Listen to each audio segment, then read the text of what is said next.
जी आਇਆਂ ਨੂੰ ਪਿਆਰੇ ਵਿਦਿਆਰਥੀਓ 6ਵੀਂ ਜਮਾਤ ਦੀ ਗਣਿਤ ਦੀ ਮੈਥ ਦੀ ਕਿਤਾਬ ਦੀ ਪਹਿਲਾ ਚੈਪਟਰ ਨੋਇੰਗ ਆਵਰ ਨੰਬਰਸ ਆਪਣੀਆਂ ਸੰਖਿਆਵਾਂ ਨੂੰ ਜਾਣਨਾ ਉਹਦੀ ਪਹਿਲੀ ਦੋ ਐਕਸਰਸਾਈਜ਼ ਅਸੀਂ ਕਰ ਚੁੱਕੇ ਹਾਂ 1.1 ਐਂਡ 1.2 ਆਓ ਉਹਦੀ ਲਾਸਟ ਐਕਸਰਸਾਈਜ਼ 1.3 ਹੁਣ ਸ਼ੁਰੂ ਕਰੀਏ। ਇਹਦੇ ਵਿੱਚ ਅਸੀਂ ਕਰਾਂਗੇ ਰਾਉਂਡਿੰਗ ਆਫ ਜਾਂ ਜਿਹਨੂੰ ਕਹਿੰਦੇ ਆ ਐਸਟੀਮੇਸ਼ਨ ਅਪਰੋਕਸੀਮੇਸ਼ਨ ਜਿਹਨੂੰ ਕਹਿੰਦੇ ਨਿਕਟੀਕਰਨ, ਠੀਕ ਹੈ, ਜਾਂ ਅੰਦਾਜ਼ਾ ਲਗਾਉਣਾ, ਅਨੁਮਾਨ ਲਗਾਉਣਾ ਸੰਖਿਆਵਾਂ ਦਾ। और देखिए सवाल बड़े रोचक ने। पहले कुछ गल्लां याद रखने वालियां ने, ऑलवेज रिमेंबर, सदा याद रखो, राउंडिंग ऑफ टू टेंस। जे असी दहाकियां तक, दहाई तक जे निकटीकरण करना है तो चेता रखना है कि संख्या 1 तो लैके 4 तक 1 2 3 4 ਨੂੰ 0 ਬਣਾ ਦਿੱਤਾ ਜਾਂਦਾ ਹੈ। It is made turn to 0 ਔਰ ਅਗਰ 5 6 7 8 9 ਹੋਵੇ ਤੇ then it is change to 10, it is rounded off to 10। ਇਹ ਯਾਦ ਰੱਖਣਾ ਹੈ। ਇਹ ਤੁਸੀਂ ਅਲੱਗ ਨੋਟਬੁੱਕ ਤੇ ਨੋਟ ਕਰ ਲਓ ਇੱਕ ਤਰਫ, ਕਿਉਂਕਿ ਜਦੋਂ ਅਸੀਂ ਸਵਾਲ ਕਰਾਂਗੇ ਤੇ ਫਿਰ ਇਹ ਚੀਜ਼ ਯੂਜ਼ ਹੋਏਗੀ, ਠੀਕ ਹੈ। ਫਿਰ ਆਏਗਾ ਰਾਉਂਡਿੰਗ ਆਫ ਟੂ ਹੰਡਰਡਸ। ਤੇ ਰਾਉਂਡਿੰਗ ਆਫ ਟੂ ਹੰਡਰਡਸ ਵਿੱਚ ਕੀ ਹੈ ਕਿ ਜਿਹੜੀਆਂ ਲਾਸਟ ਦੋ ਡਿਜਿਟ ਲੈਣੇ ਨੇ, ਅਗਰ ਉਹ 1 ਤੋਂ ਲੈ ਕੇ 49 ਤੱਕ ਹੈਗੇ ਨੇ, ਸੋ ਦੇ ਆਰ ਚੇਂਜ ਟੂ 0 0, 2 0 ਬਣ ਜਾਣਗੀਆਂ ਉਹਦੀਆਂ, ਠੀਕ ਹੈ। ਅਗਰ 1 to 49 ਹੋਏਗਾ ਤੇ ਦੇ ਆਰ ਰਾਉਂਡਡ ਆਫ ਟੂ 0 0। ਤੇ ਜੇ 50 to 99 ਹੋਣਗੇ, ਲਾਸਟ ਦੇ ਦੋ ਡਿਜਿਟ ਜਿਹੜੇ ਹੈਗੇ ਨੇ, ਠੀਕ ਹੈ ਨਾ, ਮਤਲਬ ਜਿਹੜੇ ਜੋ ਲਾਸਟ ਟੂ ਡਿਜਿਟਸ ਦੇ ਨਾਲ ਜੋ ਨੰਬਰ ਬਣਦਾ ਹੋਏਗਾ, ਅਗਰ ਉਹ 50 to 99 ਹੋਏਗਾ ਤੇ it will be change to 100। ਉਹ ਰਾਉਂਡਿੰਗ ਆਫ ਹੋ ਜਾਏਗਾ, ਨਿਕਟੀਕਰਨ ਹੋ ਜਾਏਗਾ 100 ਦਾ, ਠੀਕ ਹੈ। ਇसी तरह ਜੇ ਰਾਉਂਡਿੰਗ ਆਫ ਟੂ ਥਾਊਜ਼ੈਂਡਸ ਆ ਜਾਏ, ਜੋ ਕਹਿਣ ਕਿ ਵੀ ਇਹ 1000 ਤੱਕ ਉਹਦਾ ਨਿਕਟੀਕਰਨ ਕਰੋ ਤੇ ਲਾਸਟ ਦੇ 3 ਡਿਜਿਟ ਦੇਖਣੇ ਨੇ ਰਾਈਟ ਹੈਂਡ ਸਾਈਡ ਤੋਂ, ਸੱਜੇ ਪਾਸੇ ਤੋਂ ਲੈ ਕੇ 3 ਅੰਕ ਦੇਖਣੇ ਨੇ। ਤੇ ਜੇ ਉਹ 1 ਤੋਂ ਲੈ ਕੇ 499 ਤੱਕ ਹੈ, ਜੇ 001, ਮਤਲਬ ਕਿ ਇੱਥੇ ਮੈਂ 1 ਲਿਖਿਆ ਪਰ ਇਹ 001 ਕਿਉਂਕਿ 3 ਡਿਜਿਟ ਹੈਗੇ, 001 ਤੋਂ ਲੈ ਕੇ 499 ਤੱਕ ਹੋਵੇ ਤੇ ਉਹ ਕੀ ਬਣ ਜਾਣਗੇ, ਤਿੰਨੋਂ 0 ਬਣ ਜਾਣਗੇ। ਉਹ ਜਿਹੜੇ ਸਵਾਲ ਕਰਾਂਗੇ ਤੇ ਤੁਹਾਨੂੰ ਪਤਾ ਲੱਗ ਜਾਏਗਾ, ਠੀਕ ਹੈ। ਤੇ ਜੇ ਉਹੀ 500 ਤੋਂ ਲੈ ਕੇ 999 ਤੱਕ ਹੋਣ, if they are 500 to 999 then they are changed to 1000, ਠੀਕ ਹੈ। ਸੋ ਉਹਨੂੰ 1000 ਵਿੱਚ ਅਸੀਂ ਚੇਂਜ ਕਰ ਦਾਂਗੇ, they will be rounded off to 1000।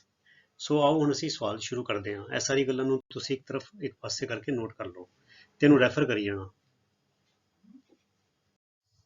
Okay, number 1, question number 1, estimate each of the following using general rule, ठीक है बच्चों। ਹੁਣ ਇਹਨੂੰ ਅਸੀਂ ਐਡ ਕਰਨਾ ਹੈ, ਠੀਕ ਹੈ। And adding is done by estimation. ਅਸੀਂ ਅਪਰੋਕਸੀਮੇਸ਼ਨ ਲੈਣਾ ਹੈ, ਲਗਭਗ ਜਿਵੇਂ ਅੰਦਾਜ਼ਾ ਲਗਾਉਣਾ ਹੈ। So because this both the numbers are hundreds, ਦੇਖੋ ਹੈਗਾ 900 ਸਮਥਿੰਗ, 999, 98, 730, ਠੀਕ ਹੈ। ਸੋ ਅਸੀਂ ਸੇ ਵੀ ਰਾਈਟ ਰਾਉਂਡਿੰਗ ਆਫ ਟੂ ਹੰਡਰਡਸ। ਤੇ ਤੁਹਾਨੂੰ ਆਸਾਨ ਕਰਨ ਲਈ ਬੱਚਿਓ ਕੀ ਕਰਨਾ ਹੈ, ਜਿਹੜੇ ਹੰਡਰਡਸ ਕਰਨਾ ਹੈ ਤੇ ਤੁਸੀਂ ਲਾਸਟ ਦੇ ਦੋ ਡਿਜਿਟ ਤੇ ਧਿਆਨ ਦੇਣਾ ਹੈ। ਦੇਖੋ ਮੈਂ ਇਹਨੂੰ ਲਾਲ ਕਰ ਦਿੱਤਾ ਹੈ ਜਸਟ ਟੂ ਹਾਈਲਾਈਟ ਇਟ, ਤਾਂ ਕਿ ਤੁਹਾਡਾ ਧਿਆਨ ਇੱਥੇ ਚਲੇ ਜਾਏ। ਤੁਸੀਂ ਰਫ ਤੇ ਜਾ ਕੇ ਇਹਨੂੰ ਅੰਡਰਲਾਈਨ ਕਰ ਸਕਦੇ ਹੋ ਜਾਂ ਸਰਕਲ ਕਰ ਸਕਦੇ ਹੋ, ਇਨਸਰਕਲ ਕਰ ਸਕਦੇ ਹੋ ਦੇਖਣ ਲਈ। ਸੋ ਹੁਣ ਦੇਖੋ 30 ਜਿਹੜਾ ਹੈ ਇਟ ਇਜ਼ ਲੈਸ ਦੈਨ 49, ਮਤਲਬ 49 ਮਤਲਬ ਲੈਸ ਦੈਨ 50 ਹੈਗਾ, ਠੀਕ ਹੈ। ਸੋ ਇਹਦੇ ਕੀ ਬਣ 2 0 ਬਣ ਜਾਣਗੇ, ਸੋ ਇਹ ਬਣੇਗਾ 700, ਠੀਕ ਹੈ। ਤੇ 98 ਜਿਹੜਾ ਬੱਚੋ ਇਟ ਇਜ਼ ਮੋਰ ਦੈਨ 50, ਤੇ ਜਿਹੜੇ ਮੋਰ ਦੈਨ 50 ਹੋਏਗਾ ਤੇ ਕੀ ਬਣ ਜਾਏਗਾ 100 ਬਣ ਜਾਏਗਾ, ਠੀਕ ਹੈ। ਸੋ 100 ਬਣ ਜਾਏਗਾ, 0 0 ਇੱਥੇ ਆ ਗਿਆ ਤੇ ਜਿਹੜਾ 100 ਦਾ 1 ਕਿੱਥੇ ਜਾਏਗਾ, ਉਹ ਇਹ ਚ ਐਡ ਹੋ ਜਾਏਗਾ, 9 ਚ ਐਡ ਹੋ ਜਾਏਗਾ, 9 + 1 10, ਸੋ ਇਹ ਬਣ ਗਿਆ 1000, ਠੀਕ ਹੈ। ਸੋ when we add, ਸੋ ਇਹ ਬਣ ਗਿਆ 1700 estimated sum means approximate sum which is ਲਗਭਗ ਜਿਹੜਾ ਜੋੜ ਹੈ ਉਹ 1700 ਸਾਡਾ ਆ ਗਿਆ, ਠੀਕ ਹੈ ਜੀ। ਹੁਣ ਅਗਲਾ ਸਵਾਲ ਕਰੀਏ। ਅਗਲਾ ਹੁਣ ਹੈਗਾ डिफरेंस करना, minus 796 minus 314, again this number is in hundreds, this number also in hundreds, so we round off to hundreds, ठीक है। so again मैं दो ਜਿਹੜੇ लास्ट digit ने hundreds वाले ਉਹਨਾਂ ਨੂੰ highlight कर देता है। now 96 is more than 50, ठीक है, 50 or more than 50, so this will become 100, so दो 0 ਆ ਜਾਣਗੇ ਤੇ 100 ਦਾ 1 ਕਿੱਥੇ ਜਾਏਗਾ, ਇਹ ਐਡ ਹੋ ਜਾਏਗਾ, 7 + 1 8, so 800 ਬਣ ਗਿਆ। ਹੁਣ 14 is less than 50, सो 0 0 आ जाएंगे, दैट्स ऑल, कुछ नहीं आएगा 0, तो ये बन जाए 300, सो ये 300, सो 8 - 3 is 5 एंड 0 0 इस तरह आ गए। सो दी एस्टीमेटेड डिफरेंस और दी जड़ा लगभग जड़ा अंतर है वो साडा आ गया 500, 500, ठीक है। आओ we move on to the next part C. ये देखो हुण ऐड करना है 12904 and 2888। Now both the numbers are in thousands, देखो this is 12000, this is 2000, so we round off to thousands. Thousands का मतलब की है ਜਿਹੜੇ ਲਾਸਟ ਦੇ 3 ਡਿਜਿਟ ਹੈਗੇ ਨੇ ਉਹਨਾਂ ਵੱਲ ਧਿਆਨ ਦੇਣਾ। So we have highlighted in red colour, ਤੁਸੀਂ ਇਹਨੂੰ ਅੰਡਰਲਾਈਨ ਕਰ ਲਓ ਜਾਂ ਦਿਮਾਗ 'ਚ ਬਿਠਾ ਲਓ। ਨਾਓ 900 ਇਜ਼ ਮੋਰ ਦੈਨ 500, ਮੈਂ ਕਹਿੰਦਾ ਥਾਊਜ਼ੈਂਡਸ ਵਿੱਚ ਕੀ ਰੱਖਣਾ ਹੈ, ਯੂ ਸੀ ਫਰੋਮ 1 to 499 ਤੇ 3 zeros ਬਣ ਜਾਣਗੇ, ਔਰ 500 to 999 1000 ਬਣ ਜਾਣਗੇ। ਠੀਕ ਹੈ, ਸੋ ਇਹ 900 4 ਦਾ ਬਣ ਜਾਏਗਾ 1000। ਸੋ ਇੱਥੇ ਆ 1 2 3 0 ਆ ਜਾਣਗੀਆਂ, ਤੇ 1000 ਦਾ 1 ਕਿੱਥੇ ਜਾਏਗਾ, ਇੱਥੇ ਐਡ ਹੋ ਜਾਏਗਾ 1 2 + 1 3, ਸੋ ਆ ਜਾਏਗਾ 13000। ਠੀਕ ਹੈ, ਇਹ 13000 ਹੋ ਗਿਆ। ਹੁਣ ਅਗੇਨ 888 888 ਜਿਹੜਾ ਹੈ ਇਹ 500 ਤੋਂ ਜ਼ਿਆਦਾ ਹੈਗਾ, तो यह भी की बन जाएगा 888 बन जाएगा 1000 बन जाएगा, इट विल बिकम 1000। सो 10 20 30 ਤੇ 1000 ਦਾ ਹੀ ਕਿੱਥੇ ਜਾਏਗਾ, 2 ਚ ਐਡ ਹੋ ਜਾਏਗਾ, 2 × 1 3, ਸੋ 3000। ਸੋ 13 + 3 16, ਸੋ 16000 is the estimated sum or the approximate sum। ਲਗਭਗ ਜੋੜਫਲ ਇਹਦਾ ਆ ਗਿਆ 16000। ਆਓ ਹੁਣ ਅਗਲਾ ਪਾਰਟ ਕਰੀਏ। Okay, part D is now 28,292 minus 21,496। Again both the numbers are in thousands, 21,000 and 28,000। So we round off to thousands। ਅਸੀਂ 1000 ਤੱਕ ਇਹਦਾ ਨਿਕਟੀਕਰਨ ਕਰਾਂਗੇ। ਠੀਕ ਹੈ, 1000 ਤੱਕ ਨਿਕਟੀਕਰਨ ਦਾ ਮਤਲਬ ਪਤਾ ਕੀ ਬੱਚਿਓ, ਕਿ ਲਾਸਟ ਦੇ 3 ਡਿਜਿਟ ਜਿਹੜੇ ਨੇ, ਲਾਸਟ ਦੇ 3 ਅੰਕ ਨੇ ਸੱਜੇ ਪਾਸਿਓਂ from right hand side we have to look at the 3 digits। ਉਹਨਾਂ ਨੂੰ ਮੈਂ ਹਾਈਲਾਈਟ ਕਰ ਦਿੱਤਾ ਹੈ। Now 292 is less than 500। ਸੋ ਕੀ ਹੋਏਗਾ, nothing will happen, they will become zeros. ਇਹ 3 0 ਬਣ ਗਿਆ, ਸੋ ਇਹ ਬਣੇਗਾ 28000। ਠੀਕ ਹੈ, 496 ਅਗੇਨ ਇਜ਼ ਲੈਸ ਦੈਨ 500। ਠੀਕ ਹੈ, ਅਗਰ ਇਹ 499 ਵੀ ਹੁੰਦਾ ਤਦ ਵੀ ਇਹਨੇ ਕੁਝ ਨਹੀਂ ਹੋਣਾ ਸੀਗਾ। ਸੋ 496 means 30, so 21000। So 28 minus 21 is straight away 7, so 3 zeros just like that, 7000। so this is the estimated difference, ਜਾਂ ਜਿਹਨੂੰ ਕਹਿੰਦੇ ਲਗਭਗ ਅੰਤਰ ਇੰਨਾ ਹੈ। ਇਹਦਾ ਬੱਚਿਓ ਇਹ ਮੈਥਡ ਦਾ ਤਾਂ ਹੈ ਵੈਨ ਸਾਨੂੰ ਐਕੂਰੇਟ ਆਨਸਰ ਨਹੀਂ ਚਾਹੀਦਾ, ਬਟ ਰਫਲੀ ਐਕੂਰੇਟ ਚਾਹੀਦਾ, ਮੋਟਾ ਮੋਟਾ ਆਨਸਰ ਚਾਹੀਦਾ, ਅਪਰੋਕਸੀਮੇਟ ਚਾਹੀਦਾ, ਲਗਭਗ ਚਾਹੀਦਾ। ਤੇ ਇਹਦੇ ਨਾਲ ਇਹ ਫਾਇਦਾ ਹੁੰਦਾ ਕਿ ਅਸੀਂ ਜ਼ੁਬਾਨੀ ਮੈਂਟਲੀ ਇਹ ਕੈਲਕੂਲੇਸ਼ਨ ਕਰਕੇ ਪਤਾ ਲਗਾ ਸਕਦੇ ਹਾਂ ਕਿ ਮੇਰੀ ਫਿਗਰ ਜੋ ਰਿਜ਼ਲਟ ਹੈ ਕਿਹਦੇ ਆਸ-ਪਾਸ ਹੋਏਗਾ। ਠੀਕ ਹੈ ਬੱਚਿਓ, ਆਓ ਦੇਖੀਏ ਹੁਣ ਅੱਗੇ ਕੁਐਸਚਨ ਨੰਬਰ 2। ਹੁਣ ਦੇਖੋ ਇਹ ਜਿਹੜਾ ਕੁਐਸਚਨ ਨੰਬਰ 2 ਹੈ ਬੱਚਿਓ, ਇਹਨੂੰ 2 ਸਟੈਪਸ ਵਿੱਚ ਕਰਾਂਗੇ। ਦੇਖੋ ਇਹ 2 ਸਟੈਪ ਇਨ ਦਾ ਸੈਂਸ 2 ਢੰਗ ਨਾਲ ਕਰਾਂਗੇ। ਗਿਵ ਅ ਰਫ ਐਸਟੀਮੇਟ, मोटा मोटा अंदाजा दो, अनुमान दो, by rounding off to nearest hundreds, पहले देखे nearest hundreds, and also closer estimate by rounding off to nearest tens. ਇਹਦਾ ਮਤਲਬ ਬੱਚਿਓ ਇਹ ਹੋਇਆ ਕਿ when you estimate to nearest tens, your answer is more accurate, and when you round off to hundreds, your answer is less accurate, and further if you round off to nearest thousands, your accuracy goes down further। ਮਤਲਬ ਕਿ ਕਹਿਣ ਦਾ ਮਤਲਬ ਹੈ ਕਿ ਅੰਦਾਜ਼ਾ ਜੇ ਤੁਸੀਂ ਦਹਾਈ ਤੱਕ ਨਿਕਟੀਕਰਨ ਕਰੋਗੇ, ਤੁਹਾਡਾ ਜਿਹੜਾ ਜਵਾਬ ਹੈ ਜ਼ਿਆਦਾ ਨੇੜੇ ਹੋਏਗਾ, ਜ਼ਿਆਦਾ ਐਕੂਰੇਟ ਹੋਏਗਾ, ਜ਼ਿਆਦਾ ਸ਼ੁੱਧ ਹੋਏਗਾ। ਤੇ ਜੇ ਸੈਂਕੜੇ ਤੱਕ ਕਰੋਗੇ ਉਹਦਾ ਨਿਕਟੀਕਰਨ, ਫਿਰ ਉਹ ਥੋੜਾ ਜਿਹੜਾ ਹੈਗਾ ਉਹਦੀ ਸ਼ੁੱਧਤਾ ਘਟ ਜਾਏਗੀ। ਸੋ ਇਹ ਜਿਹੜੇ ਅਸੀਂ ਕਰਾਂਗੇ ਇਹਦੇ ਨਾਲ ਸਾਨੂੰ ਇਹ ਸਪਸ਼ਟ ਹੋ ਜਾਏਗਾ। ਠੀਕ ਹੈ, so there are 4 parts and each part will be done twice, one by rounding off to nearest hundreds and other part will be done by rounding off to nearest tens। ठीक है बच्चों, और देखिए हम okay, so first we round off to hundreds. Hundreds का मतलब बच्चों की है, we just highlight the or pay attention to the last 2 digits। 39 is less than 50, so becomes 2 zeros, 400 हो गया, 400 हो गया। ठीक है, 34 is again less than 50, 50 तो घटे तो 300 हो जाएगा, 300 हो गया। सज्जे पासे देखो ਹੁਣ ਜਿਹੜਾ 17 ਹੈਗਾ ਇਹ ਵੀ 50 ਤੋਂ ਘੱਟ ਹੈਗਾ, ਤੇ ਇੱਥੇ 2 0 ਆ ਜਾਣਗੀਆਂ, ਕੁਝ ਨਹੀਂ ਹੋਏਗਾ। ਸੋ 4300 ਹੋ ਜਾਏਗਾ। ਸੋ ਹੈਗਾ 4 × 3 7 × 3 10 ਤੇ 4 ਔਰ 1 5, 5000 ਆਨਸਰ ਆ ਗਿਆ। ਐਸਟੀਮੇਟਡ ਸਮ ਜਾਂ ਜਿਹੜਾ ਹੈਗਾ ਅਸੀਂ ਕਹਿੰਦੇ ਅੰਦਾਜ਼ਨ ਜਿਹੜਾ ਸਾਡਾ ਨਿਕਟੀ ਅੰਦਾਜ਼ਨ ਜਿਹੜਾ ਜੋੜਫਲ ਹੈ ਉਹ ਹੈ 5000। ਹੁਣ ਆਓ ਇਸੇ ਸਵਾਲ ਨੂੰ ਕਰੀਏ by rounding off to tens. ਇਹ ਦੇਖੋ ਹੁਣ tens means we look only at 1 digit. ਹੁਣ 9 ਬੱਚਿਓ ਦੇਖੋ 5 ਤੋਂ ਜ਼ਿਆਦਾ मतलब 4 तो ज़्यादा है, ठीक है ना, 9 4 तो ज़्यादा है, बन जाएगा 10 बन जाएगा, तो इतने 0 आएगा तो 10 का ही कितने जाएगा, इच ऐड हो जाएगा, सो बन जाएगा 440 होगा। ठीक है, हूँ 4 लेस देन 5 है तो 0 बन जाएगा, कुछ नहीं होगा, सो बन जाएगा 330 बन गया। 7 इज मोर देन 5, 5 तो ज़्यादा है तो की बन जाएगा 10 बन जाएगा, 10 बन जाएगा तो 0 आएगा तो 10 का ही कितने जाएगा, इच ऐड हो जाएगा, 1 और 1 2, सो 4320। सो यह साढ़ा बन गया 4 + 3 7 + 2 9, 4 + 3 7 + 3 10, 4 + 5 590। सो ਜਿਹੜਾ ਪਹਿਲਾ ਆਨਸਰ ਆਇਆ ਸੀਗਾ that was 5000 and दूसरा आंसर है 5090। now 5090 is more accurate, it is closer to the actual sum। ਹੁਣ ਜਿਹੜੇ ਬੱਚੇ ਅਸੀਂ ਇਹ ਤਿੰਨਾਂ ਨੂੰ ਐਡ ਕਰਾਂਗੇ, if we try adding these three, ਤੁਸੀਂ ਦੇਖੋਗੇ ਕਿ ਇਹ 5090 ਦੇ ਜ਼ਿਆਦਾ ਨੇੜੇ ਹੋਏਗਾ ਤੇ 5000 ਤੋਂ ਦੂਰ ਹੋਏਗਾ ਥੋੜਾ। so this answer is more accurate। ਇਹ ਤਾਂ ਤੁਹਾਨੂੰ ਇਸ ਤਰ੍ਹਾਂ ਕਿਹਾ ਸਵਾਲ ਕਰਨ ਨੂੰ ਕਿ ਅਗਰ ਤੁਸੀਂ ਟੈਂਸ ਦੇ ਉੱਤੇ approximation ਕਰੋਗੇ your answer will be more accurate, and if you round off to hundreds your answer will be less accurate। ठीक है, आगे चलिए। okay, now we do this, we have to subtract 47,599 from 1,08,734। ਹੁਣ ਦੇਖੋ ਬੱਚੇ ਤੁਹਾਡੀ ਉਹ ਕੋਮਾ ਵਾਲੀ ਵੀ ਜੋ ਐਕਸਰਸਾਈਜ਼ ਨੰਬਰ 1.1 ਸੀ ਉਹਦੀ ਪ੍ਰੈਕਟਿਸ ਵੀ ਨਾਲ ਨਾਲ ਦੁਬਾਰਾ ਹੋਈ ਜਾ ਰਹੀ ਹੈ। ਦੇਖੋ ਇੱਕ ਕੋਮਾ ਹੈਗਾ ਤੇ 1000 ਹੈਗਾ, ਦੋ ਕੋਮਾ ਦਾ ਮਤਲਬ ਹੈਗਾ ਲੱਖ। ठीक है, 1,08,734, ये हो गया 47,599। ठीक है, now we round off to hundreds। first we round off to hundreds, then we round off to tens। rounding off to hundreds means only two digits, only two digits। so two digits, it is less than 50, it is less than 50, so दो zero लग जाएंगे। so ये बन गया 108,700।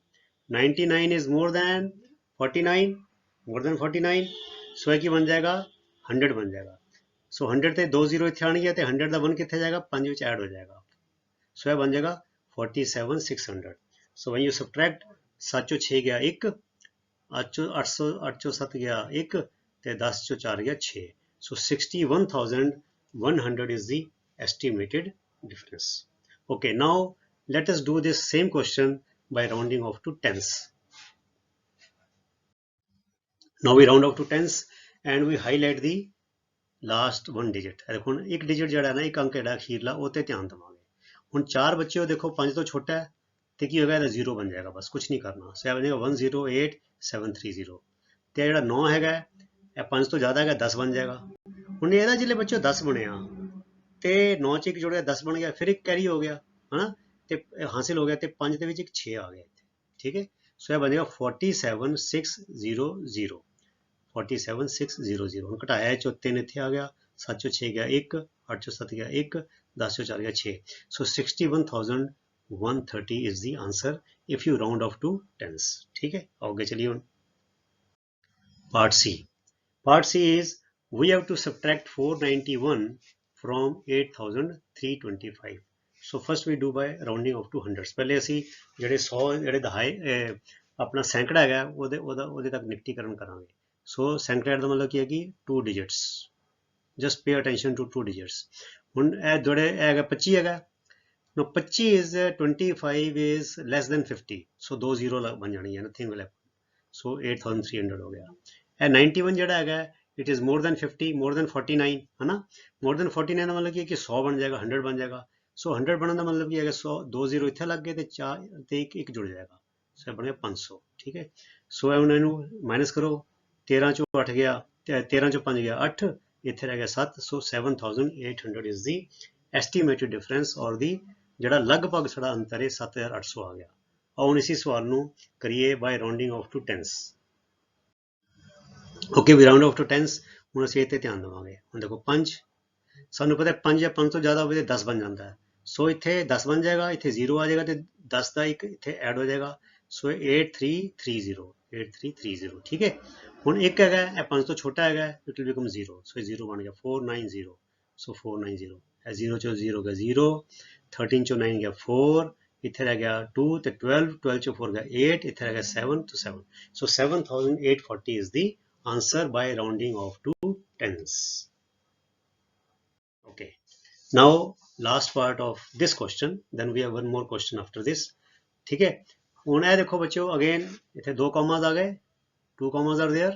okay, very good। so 2 commas means lakh। ठीक है, 1 comma means 1000। so 48,365 has to be subtracted from 4,89,348। ठीक है बच्चों, ਇਹ याद रखना, 3 commas crore, 2 commas lakh, 1 comma 1000। okay, so ਅਸੀਂ rounding off to hundreds ਕਰਦੇ ਹਾਂ। ਇਹਦਾ ਮਤਲਬ ਕਿ 2 ਡਿਜਿਟ ਜਿਹੜੇ ਨੇ ਉਹ ਅਸੀਂ ਹਾਈਲਾਈਟ ਕਰ ਦਿੱਤੇ, ਆਪਣੇ ਦਿਮਾਗ 'ਚ ਬਿਠਾ ਲਏ या रफ ते लिख ले या अंडरलाइन करता या सर्कल कर देते। ठीक है बच्चों, हुण 48 इज लैस दैन 50 तो की करना है, 2 0 लग जाएगी, सो यह बन गया 489300। 65 इज मोर दैन 49 है ना बच्चों, तो 49 तो ज़्यादा होए तो की होएगा 100 हो जाता है।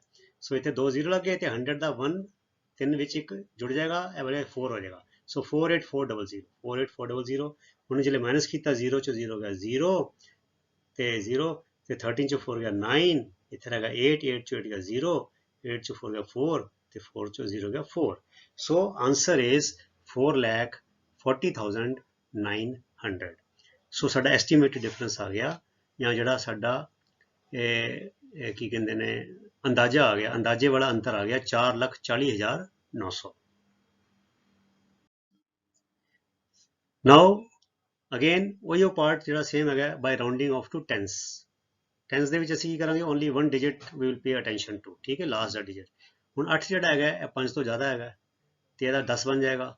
ਜਿਹੜੇ 10 ਬਣੇ ਇੱਥੇ 0 ਤੇ 1 ਇਹ ਐਡ ਹੋ ਜਾਏਗਾ, 4 1 5 ਹੋ ਜਾਏਗਾ। ਸੋ ਹੈਗਾ 489350। ਠੀਕ ਹੈ ਬੱਚਿਓ, ਹੁਣ 5 ਜਿਹੜਾ ਹੈ अगर 5 ਹੋਵੇ ਤਦ ਵੀ 10 ਬਣ ਜਾਂਦਾ ਹੈ ਨਾ, 5 ਜਾਂ 5 ਤੋਂ ਜ਼ਿਆਦਾ ਹੋਵੇ ਤੇ 10 ਬਣ ਜਾਏਗਾ।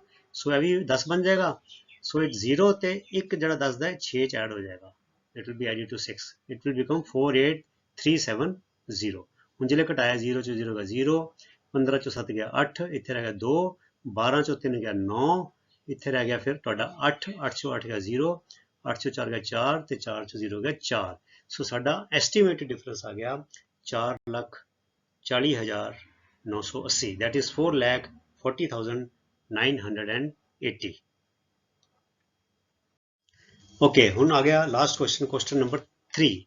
ਇਹਦੇ ਵਿੱਚ ਬੱਚਿਓ ਅਸੀਂ ਪ੍ਰੋਡਕਟ ਕਰਾਂਗੇ। ਹਾਲ ਤੱਕ ਜਿਹੜੇ ਕੁਐਸਚਨ ਨੰਬਰ 1 ਐਂਡ 2 ਵਿੱਚ ਅਸੀਂ ਕੀ ਕੀਤਾ ਹੈ, ਐਡੀਸ਼ਨ ਐਂਡ ਸਬਟ੍ਰੈਕਸ਼ਨ। ਠੀਕ ਹੈ ਬੱਚਿਓ, ਹੁਣ ਪ੍ਰੋਡਕਟ ਕਰਾਂਗੇ, ਗੁਣਾ ਕਰਾਂਗੇ। ਬੱਚਿਓ ਗੁਣਾ ਦਾ ਵਿੱਚ ਜਿਹੜਾ ਜਨਰਲ ਰੂਲ ਕੀ ਹੈਗਾ ਕਿ each factor is approximated or rounded off to its greatest place। ਅਰਥਾਤ ਹਰ ਗੁਣਨਖੰਡ ਜਿਹੜਾ ਹੈਗਾ ਉਹ ਆਪਣੇ ਵੱਡੇ ਤੋਂ ਵੱਡੇ ਸਥਾਨ ਤੱਕ ਉਹਦਾ ਨਿਕਟੀਕਰਨ ਕੀਤਾ ਜਾਂਦਾ ਹੈ। ਜੋ 1000 ਵਾਲਾ ਹੈਗਾ ਤੇ 1000 ਤੱਕ ਕੀਤਾ ਜਾਏਗਾ, ਜੋ 100 ਵਾਲਾ ਹੈਗਾ ਤੇ 100 ਤੱਕ ਕੀਤਾ ਜਾਏਗਾ। ਹੁਣ ਦੇਖੋ ਜਦੋਂ ਇਹ ਹੈਗੇ ਨੇ 161 161 578, so both the numbers are in hundreds, so we will round off them to hundreds। ਠੀਕ ਹੈ, ਇਹਨੂੰ ਵੀ 100 ਤੇ ਕਰਾਂਗੇ ਤੇ ਇਹਨੂੰ ਵੀ 100 ਤੇ ਕਰਾਂਗੇ। ਦੋਨਾਂ ਦਾ ਨਿਕਟੀਕਰਨ ਜਿਹੜਾ ਹੋਏਗਾ ਸੈਂਕੜੇ ਤੱਕ ਹੋਏਗਾ। ਠੀਕ ਹੈ, ਸੋ ਸੈਂਕੜੇ ਦਾ ਮਤਲਬ ਕੀ ਹੈ ਬੱਚੋ, 2 ਡਿਜਿਟ। ਸੋ 578 ਵਿੱਚ 78 ਨੂੰ ਹਾਈਲਾਈਟ ਕਰਤਾ, 161 ਵਿੱਚ 61 ਨੂੰ ਹਾਈਲਾਈਟ ਕਰ ਦਿੱਤਾ। ਹੁਣ ਬੱਚੋ 78 ਜਿਹੜਾ ਹੈ ਇਹ 500 ਤੋਂ ਜ਼ਿਆਦਾ ਹੈ, ਆਪਣਾ 50 ਤੋਂ ਜ਼ਿਆਦਾ ਹੈਗਾ ਹੈ ਨਾ, ਮਤਲਬ 49 ਤੋਂ ਜ਼ਿਆਦਾ ਹੈਗਾ ਤੇ ਇਹਦਾ ਕੀ ਬਣ ਜਾਏਗਾ, 100 ਬਣ ਜਾਏਗਾ। 100 ਬਣਨ ਦਾ ਮਤਲਬ ਕੀ ਬੱਚੋ, ਇੱਥੇ 0 0 ਤੇ ਇੱਕ ਜਿਹੜਾ 100 ਦਾ 5 ਐਡ ਹੋ ਜਾਏਗਾ ਤੇ ਇਹ ਬਣ ਗਿਆ 600। ਹੁਣ ਜਿਹੜਾ 61 ਹੈਗਾ 61 ਹੈਗਾ, that is also more than 50 ਤੇ 100 ਬਣ ਜਾਏਗਾ। ਤੇ ਜਿਹੜੇ 100 ਬਣੇਗਾ ਤੇ ਜਿਹੜਾ 1 ਹੈਗਾ ਉਹ 2 ਚ ਐਡ, 1 ਚ ਐਡ ਹੋ ਜਾਏਗਾ ਤੇ 1 ਔਰ 1 2 ਤੇ ਬਣੇਗਾ 200। ਤੇ ਸਿੱਧਾ ਆ ਗਿਆ 6 ਦੂਣੀ 12 ਤੇ ਸਿਫਰ ਕਿੰਨੇ ਨੇ, 1 2 3 4 ਨਾਲ 4 ਸਿਫਰ ਲਾਤੇ, 3 ਤੋਂ ਬਾਅਦ ਕਾਮਾ ਲਾਇਆ, ਫਿਰ 2 ਤੋਂ ਬਾਅਦ ਕਾਮਾ ਲਾ ਗਿਆ ਤੇ ਸਾਡਾ ਜਵਾਬ ਆ ਗਿਆ 1,20,000। ਐਸਟੀਮੇਟਡ ਪ੍ਰੋਡਕਟ ਅਰਥਾਤ ਅੰਦਾਜ਼ਨ ਸਾਡਾ ਗੁਣਨਫਲ ਆ ਗਿਆ 1,20,000 ਔਰ ਐਸਟੀਮੇਟਡ ਪ੍ਰੋਡਕਟ ਇਜ਼ 1,20,000। ਸੋ ਇਸ ਤਰ੍ਹਾਂ ਕਰਨਾ ਹੈ ਸਵਾਲ ਵਾਲਾ। ਆਓ ਅੱਗੇ ਚਲੀਏ। ਹੁਣ ਦੇਖੋ ਬੱਚਿਓ ਪ੍ਰੋਡਕਟ ਆ ਗਏ ਥਾਊਜ਼ੈਂਡਸ ਵਾਲੇ। We have to find the estimated product of 5,281 and 3,491. Both the numbers are in thousands, so we round them off to thousands। ਅਸੀਂ ਉਹਨਾਂ ਦਾ 1000 ਤੱਕ ਨਿਕਟੀਕਰਨ ਕਰਾਂਗੇ। ਠੀਕ ਹੈ, ਸੋ 1000 ਤੱਕ ਦਾ ਮਤਲਬ ਕੀ ਹੈ ਬੱਚਿਓ, ਤਿੰਨ ਡਿਜਿਟ ਜਿਹੜੇ 3 ਡਿਜਿਟ। ਠੀਕ ਹੈ, 1000 ਦਾ 3 0 ਹੁੰਦੀ ਹੈ ਨਾ, 1000 3 0 ਹੁੰਦੀ ਹੈ। ਸੋ 3 ਜਿਹੜੇ ਅੰਕ ਨੇ ਸੱਜੇ ਪਾਸੇ ਤੋਂ ਲੈ ਕੇ ਉਹਨਾਂ ਨੂੰ ਧਿਆਨ ਦੇਣਾ ਹੈ। ਹੁਣ ਦੇਖੋ 281 ਜਿਹੜਾ ਬੱਚਿਓ ਉਹ 500 ਤੋਂ ਘੱਟ ਹੈਗਾ। ਮੈਂ ਲਿਖਿਆ ਹੈ ਪਹਿਲੇ, ਤੁਹਾਨੂੰ ਲਿਖਾ ਦਿੱਤਾ ਹੈ, ਉਹ ਤੇ ਧਿਆਨ ਦੇਵੋ। ਅਗਰ ਉਹ 500 ਤੋਂ ਘੱਟ ਹੈਗਾ ਤੇ 3 0 ਬਣ ਜਾਣਗੇ ਤੇ ਕੀ ਬਣਿਆ, 3 0 ਲੱਗ ਗਏ ਇੱਥੇ ਤੇ 5000 ਹੋ ਗਿਆ। ਠੀਕ ਹੈ, ਹੁਣ ਹੈਗਾ 491, ਇਹ ਵੀ ਜਿਹੜਾ 500 ਤੋਂ ਘੱਟ ਹੈਗਾ ਤੇ ਇੱਥੇ ਵੀ ਕੁਛ ਨਹੀਂ ਹੋਗਾ, 3 0 ਲੱਗ ਜਾਣਗੇ ਤੇ 3000 ਬਣ ਜਾਏਗਾ। ਸੋ 3000 ਬਣ ਗਿਆ, 5 3 15 ਸਿੱਧਾ 5 3 15 ਤੇ 1 2 3 1 2 3 6 0 ਤੇ 6 0 ਲੱਗ ਗਏ, 6 0 ਲੱਗ ਗਏ ਤੇ ਕਿੰਨੇ ਕੌਮੇ ਆ ਗਏ, 1 ਕੌਮਾ ਇਹ ਆ ਗਿਆ 3 ਤੋਂ ਬਾਅਦ, ਫਿਰ 2 ਤੋਂ ਬਾਅਦ, ਫਿਰ 2 ਤੋਂ ਬਾਅਦ। 3 ਕੌਮੇ ਦਾ ਮਤਲਬ ਬੱਚੋ ਕੀ ਹੁੰਦਾ ਹੈ, 3 ਕੌਮੇ ਦਾ ਮਤਲਬ ਹੁੰਦਾ ਕਰੋੜ। ਇਹਦਾ ਜਵਾਬ ਆ ਗਿਆ 1 ਕਰੋੜ ਤੇ 50 ਲੱਖ ਤੇ ਅੱਗੇ ਕੁਛ ਹੈ ਹੀ ਨਹੀਂ, ਕੱਲਾ 50 lakh. So answer is 1 crore 50 lakh is the estimated product. ठीक है बच्चों, आगे चलिए हुण बच्चों इसी सवाल की अगर एक्यूरेसी ज़्यादा चाहिए, if we want more accuracy, if we want to improve accuracy, अगर असी सवाल की शुद्धता ਨੂੰ ਵਧਾਉਣਾ ਚਾਹੁੰਦੇ ਹਾਂ ਤੇ ਅਸੀਂ ਕੀ ਕਰਾਂਗੇ ਬੱਚਿਓ, ਅਸੀਂ ਇੱਕ ਗੁਣਨਖੰਡ ਨੂੰ 1000 ਤੱਕ ਨਿਕਟੀਕਰਨ ਕਰਾਂਗੇ ਤੇ ਦੂਜੇ ਗੁਣਨਖੰਡ ਨੂੰ ਅਸੀਂ 100 ਤੱਕ ਜਿਹੜਾ ਹੈ ਉਹ ਉਹਦਾ ਨਿਕਟੀਕਰਨ ਕਰਾਂਗੇ। we will round off one of the factors to thousands and the other factor to hundreds। ਕਿਉਂ ਬੱਚਿਓ ਦੇਖੋ ਜਿਹੜਾ 491 ਹੈਗਾ ਨਾ, ਇਹ 500 ਦੇ ਲਾਗੇ ਛਾਗੇ ਹੈਗਾ, ਤਾਂ ਕਰਕੇ ਠੀਕ ਹੈ ਨਾ। 500 ਦੇ ਲਾਗੇ ਛਾਗੇ ਹੋਣ ਦੇ ਨਾਲ ਕੀ ਹੈ ਕਿ ਮੇਰੀ ਐਕੂਰੇਸੀ ਵੱਧ ਸਕਦੀ ਹੈ। ਹੁਣ ਦੇਖੋ ਮੈਂ ਕੀ ਕੀਤਾ, 5281 ਨੂੰ ਮੈਂ 1000 ਤੱਕ ਕੀਤਾ, ਸੋ 3 ਡਿਜਿਟਸ, ਤੇ ਜਿਹੜਾ ਇਹ ਹੈਗਾ ਮੈਂ 100 ਤੱਕ ਕੀਤਾ, ਇਹ 91 ਕਰ ਦਿੱਤਾ। ਠੀਕ ਹੈ ਨਾ। ਹੁਣ ਇਹ ਕੀ ਹੋਇਆ, ਇਹ 281 ਜਿਹੜਾ ਹੈ ਇਟ ਇਜ਼ ਲੈਸ ਦੈਨ 500 ਤੇ ਇਹ 5000 ਬਣ ਗਿਆ ਇਦਾਂ ਹੀ। ਪਰ ਜਿਹੜਾ 91 ਹੈ ਬੱਚਿਓ, ਇਹ ਇਟਸ ਮੋਰ ਦੈਨ 50 ਤੇ ਇਹਦਾ ਕੀ ਬਣ ਜਾਏਗਾ 100, 100 ਬਣ ਜਾਏਗਾ ਤੇ ਜੇ 100 ਬਣੇਗਾ ਤੇ ਇੱਥੇ 4 ਦਾ 1 5 ਬਣ ਜਾਏਗਾ ਤੇ ਇਹ ਬਣੇਗਾ 3500। ਸੋ ਇਹ ਬਣੇਗਾ 3500। Why have done this because ਬੱਚਿਓ 5 ਨੂੰ 5 ਨਾਲ ਗੁਣਾ ਕਰਨਾ ਬੜਾ ਆਸਾਨ ਹੁੰਦਾ। 5 5 25, 5 3 15, 5 5 25, 5 3 15 ਤੋਂ 17, 175। ਸੋ 175 ਆ ਗਿਆ ਤੇ 1 और 2 3 और 2 5 0, 5 0 ਲੱਗ ਗਏ ਤੇ 3 ਤੋਂ ਬਾਅਦ ਕੌਮਾ, ਫਿਰ 2 ਤੋਂ ਬਾਅਦ ਕੌਮਾ, ਫਿਰ 2 ਤੋਂ ਬਾਅਦ ਕੌਮਾ ਤੇ ਇਹ ਆ ਗਿਆ 1,75,000, ਸੌਰੀ 1 ਕਰੋੜ 75 ਲੱਖ, 1 ਕਰੋੜ 75 ਲੱਖ। ਪਹਿਲਾਂ ਜਿਹੜੇ 2000 ਵਿੱਚ ਕਰਕੇ ਸਾਡਾ ਆਨਸਰ ਆਇਆ ਸੀ 1 ਲੱਖ, ਸੌਰੀ 1 ਕਰੋੜ 50 ਲੱਖ ਤੇ ਇਹ ਆਇਆ 1 ਕਰੋੜ 75 ਲੱਖ। ਸੋ ਜਿਹੜਾ 1 ਕਰੋੜ 75 ਲੱਖ ਹੈ it is more accurate than the previous answer. ਠੀਕ ਹੈ, ਇਹ ਤੁਹਾਨੂੰ ਇਸ ਕਰਕੇ ਦੱਸਿਆ ਬੱਚਿਓ ਕਿ ਐਜ਼ ਯੂ ਰਿਡਿਊਸ, ਮਤਲਬ ਕਿ ਜੇ ਤੁਸੀਂ 1000 ਤੋਂ ਥੱਲੇ ਜਾ ਕੇ 100 ਤੱਕ ਨਿਕਟੀਕਰਨ ਕਰੋਗੇ, ਅਪਰੋਕਸੀਮੇਸ਼ਨ ਕਰੋਗੇ, ਰਾਉਂਡਿੰਗ ਆਫ ਕਰੋਗੇ, ਤੁਹਾਡੀ ਐਕੂਰੇਸੀ ਜਿਹੜੀ ਹੈ ਉਹ ਇੰਪਰੂਵ ਹੋ ਜਾਏਗੀ। ਤਾਂ ਮੈਂ ਤੁਹਾਨੂੰ ਕਰਕੇ ਦੱਸਿਆ। ਠੀਕ ਹੈ, ਹੁਣ ਪਾਰਟ ਸੀ ਕਰੀਏ। ਪਾਰਟ ਸੀ ਨੂੰ ਵੀ ਬੱਚਿਓ ਅਸੀਂ ਇਸ ਤਰ੍ਹਾਂ ਕਰਾਂਗੇ। ਠੀਕ ਹੈ, 1000 100 ਦੇ ਨਾਲ ਤੇ ਇੱਕ ਅਸੀਂ ਕਰਾਂਗੇ ਦੂਜੇ ਦੇ ਨਾਲ, ਮੈਂ ਅੱਗੇ ਆਏਗਾ ਉਹਨੀ ਸਲਾਈਡ ਤੁਸੀਂ ਦੇਖਣਾ। ਠੀਕ ਹੈ, so we have to multiply 1291 by 592। ਹੁਣ ਦੇਖੋ ਬੱਚਿਓ ਜਿਹੜਾ ਇਹ ਵੇ number, this is in hundreds, so we round this off to hundreds, and this number is in thousands, so we round this off to thousands. So rounding off to thousands and hundreds, so this one is rounded off to apna thousands, so 23291। now 291 is less than 500, so ਕੀ ਹੋ ਜਾਏਗਾ 3 zeros ਲੱਗ ਜਾਣਗੀਆਂ ਤੇ ਇਹ ਬਣ ਗਿਆ 1000। ਠੀਕ ਹੈ, 92 is more than 50, so ਇਹ ਬਣ ਜਾਏਗਾ 100। when you make it 100, so 100 ਦਾ ਇੱਕ ਐਡ ਹੋ ਜਾਏਗਾ, so 5 plus 1 6, ਇਹ ਬਣ ਜਾਏਗਾ 600। so 6 ਬਣਦਾ 6 and 5 zeros, 5 0 ਲੱਗੇ ਤੇ ਆਨਸਰ ਆ ਗਿਆ 6 ਲੱਖ। ਸੋ ਐਸਟੀਮੇਟਡ ਪ੍ਰੋਡਕਟ ਜਿਹੜਾ ਹੈ ਉਹ ਅਨੁਮਾਨਿਤ ਜਿਹੜਾ ਸਾਡਾ ਗੁਣਨਫਲ ਹੈ ਉਹ ਹੋ ਗਿਆ 6 ਲੱਖ, 6 ਲੱਖ। ਠੀਕ ਹੈ, ਅੱਗੇ ਦੇਖੀਏ ਹੁਣ ਇਸੇ ਕੁਐਸਚਨ ਨੂੰ ਬੱਚਿਓ rounding off both of them to hundreds, ਪਹਿਲੇ ਸੀਗਾ 1000 ਇੱਕ thousands ਤੋਂ ਕੀਤਾ ਸੀ, ਇੱਕ hundreds ਤੋਂ, ਹੁਣ ਦੋਨਾਂ ਨੂੰ hundreds ਵਿੱਚ, ਉਹਦੇ ਨਾਲ ਐਕੂਰੇਸੀ ਹੋਰ ਇੰਪਰੂਵ ਹੋ ਜਾਏਗੀ। ਇਹ ਦੇਖੋ now hundreds means both of them 2 digits, so ਇਹ ਦੇਖੋ 91 is more than 50, so it will become 100, so 100 means 1 will be added to 2, so 1300 ਹੋ ਗਿਆ। ਠੀਕ ਹੈ, ਇਹ ਉਸ ਤਰ੍ਹਾਂ ਹੀ रहेगा, 92 is more than 50, it will become 100, so 592 will become 600। so ਇਹ ਦੇਖੋ ਬੜੇ 13 6 78, 13 6 ਦਾ 78। ਇਹ ਸਾਨੂੰ ਟੇਬਲਸ ਆਉਣੇ ਚਾਹੀਦੇ ਨੇ ਜੇ if you want to do approximation, ਅਗਰ ਤੁਸੀਂ ਨਿਕਟੀਕਰਨ ਚਾਹੁੰਦੇ ਹੋ ਕਰਨਾ ਤੇ ਤੁਹਾਨੂੰ ਪਹਾੜੇ ਆਣੇ ਚਾਹੀਦੇ ਨੇ। 13 6 78 ਹੋ ਗਿਆ ਤੇ ਸਿਫਰ ਕਿੰਨੇ ਨੇ 4, ਸੋ 4 ਸਿਫਰ ਲਾਤੇ, ਸੋ 3 ਤੋਂ ਬਾਅਦ ਕੌਮਾ, ਫਿਰ 2 ਤੋਂ ਬਾਅਦ ਕੌਮਾ ਤੇ ਆ ਗਿਆ 7,80,000। so our estimated product is 7,80,000। this answer is more accurate than the previous one। ਇਹਦੀ ਸ਼ੁੱਧਤਾ ਪਹਿਲੇ ਜਵਾਬ ਨਾਲੋਂ ਜ਼ਿਆਦਾ ਹੈ ਕਿਉਂਕਿ ਦੋਨਾਂ ਦਾ ਨਿਕਟੀਕਰਨ ਸੈਂਕੜੇ ਤੱਕ ਕੀਤਾ ਗਿਆ। ਜਿਹੜਾ ਪਹਿਲਾ ਪਾਰਟ ਸੀ ਉਹਦੇ ਵਿੱਚ ਇੱਕ ਦਾ ਨਿਕਟੀਕਰਨ ਸੈਂਕੜੇ ਤੱਕ ਸੀ ਤੇ ਦੂਜੇ ਦਾ ਨਿਕਟੀਕਰਨ ਜਿਹੜਾ ਸੀਗਾ ਉਹ 1000 ਤੱਕ ਸੀ। ਸੋ that is the reason ਕਿ this answer is more accurate। ਇਹ ਤੁਹਾਨੂੰ ਇਸ ਕਰਕੇ ਦੱਸ ਰਹੇ ਬੱਚਿਓ ਕਿ ਬਾਰ-ਬਾਰ ਇਹ ਗੱਲ ਦੱਸੀ ਜਾ ਰਹੀ ਕਿ ਤੁਹਾਡੀ ਜਿਹੜੀ ਉਹ ਐਕੂਰੇਸੀ ਹੈ it will depend on to which place you are doing the rounding off. ਠੀਕ ਹੈ, ਆਓ ਅੱਗੇ ਚਲੀਏ। ਹੁਣ ਲਾਸਟ ਕੁਐਸਚਨ ਹੈ ਸਾਡਾ।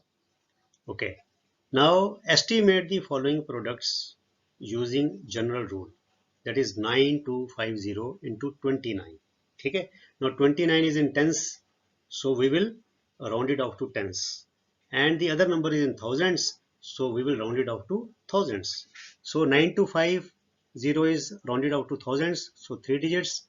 It is 250 is less than, what do you call, less than 500, so it will become 3 zeros, so I bन गया 9000. ठीक है, and 29, only one digit 9, 9 is more than 5, so 5 will become, so 9 will become 10, so 10 जिले बना गए तो एक जड़ा एक ऐड हो जाएगा 30, so 30, so 9 into 3 is 27, and 1 2 3 4 4 zeros लग गए, 1 2 3 4 zeros लग गया, 3 तो बाद कॉमा ते 2 तो बाद कॉमा ते 2 commas are there, so it is in the figure is in lakhs, so यह बन गया 2,70,000 is the estimated product. अर्थात साडा जो अंदाजन गुणनफल आया है वो है 2,70,000. सो प्यारे विद्यार्थियों, यह बड़ा इंटरस्टिंग है भी टॉपिक सीगा, ਇਹਨੂੰ ਅਸੀਂ ਕਹਿੰਦੇ ਹਾਂ ਐਸਟੀਮੇਸ਼ਨ, ਅਪਰੋਕਸੀਮੇਸ਼ਨ, ਜਾਂ ਅਸੀਂ ਕਹਿੰਦੇ ਨਿਕਟੀਕਰਨ, ਜਾਂ ਅਸੀਂ ਕਹਿੰਦੇ ਹਾਂ ਅਨੁਮਾਨ. ਠੀਕ ਹੈ ਬੱਚਿਓ, ਸੋ ਇਹ ਹੁੰਦਾ ਕਿ ਜ਼ੁਬਾਨੀ ਮੈਂਟਲੀ ਅਸੀਂ ਕੋਈ ਵੱਡੀ ਫਿਗਰਸ ਨੂੰ, ਜਿੱਦਾਂ ਅਸੀਂ ਪਤਾ ਲਗਾਉਣਾ ਮੇਲੇ 'ਚ ਕਿੰਨੇ ਬੰਦੇ ਆਏ ਨੇ, ਨਗਰ ਕੀਰਤਨ 'ਚ ਕਿੰਨੇ ਬੰਦੇ ਆਏ ਨੇ, ਜਾਂ ਕਿੰਨੇ ਬੰਦਿਆਂ ਦੀ ਚਾਹ ਪਾਣੀ ਦਾ ਅਰੇਂਜਮੈਂਟ ਕਰਨਾ ਹੈ, ਕਿੰਨੇ ਬੰਦਿਆਂ ਦੀ ਲੰਗਰ ਦੀ ਤਿਆਰੀ ਕਰਨੀ ਹੈ ਨਾ, ਜਾਂ ਅਸੀਂ ਪਤਾ ਲਗਾਉਣਾ ਹੋਵੇ ਕਿ ਇੱਕ ਮਹੀਨੇ ਵਿੱਚ ਫਲਾਈਟ ਵਿੱਚ ਕਿੰਨੇ ਬੰਦੇ ਟਰੈਵਲ ਕਰਦੇ ਨੇ. ਠੀਕ ਹੈ, ਇਸ ਤਰ੍ਹਾਂ ਮਤਲਬ ਕਿ ਇਹ ਚੀਜ਼ਾਂ ਜਿਹੜੀਆਂ ਇੱਥੇ ਇਸ ਤਰ੍ਹਾਂ ਯੂਜ਼ ਹੁੰਦੀਆਂ. ਸੋ ਮੈਂ ਆਸ ਕਰਦਾ ਕਿ ਇਸ ਵੀਡੀਓ ਰਾਹੀਂ ਤੁਸੀਂ ਇਸ ਜੋ ਐਕਸਰਸਾਈਜ਼ ਹੈ ਇਹਨੂੰ ਚੰਗੀ ਤਰ੍ਹਾਂ ਸਮਝ ਲਿਆ ਹੋਏਗਾ ਅਤੇ ਸਿੱਖ ਲਿਆ ਹੋਏਗਾ. ਸੋ ਤੁਸੀਂ ਅਗਲੇ ਜਿਹੜੀ ਐਕਸਰਸਾਈਜ਼ ਹੈ ਉਹ ਅਸੀਂ ਕੰਟੀਨਿਊ ਰੱਖਾਂਗੇ. ਇਸ ਤੋਂ ਬਾਅਦ ਇਹ ਵਾਲਾ ਚੈਪਟਰ ਤੁਹਾਡਾ ਖਤਮ ਹੋ ਗਿਆ.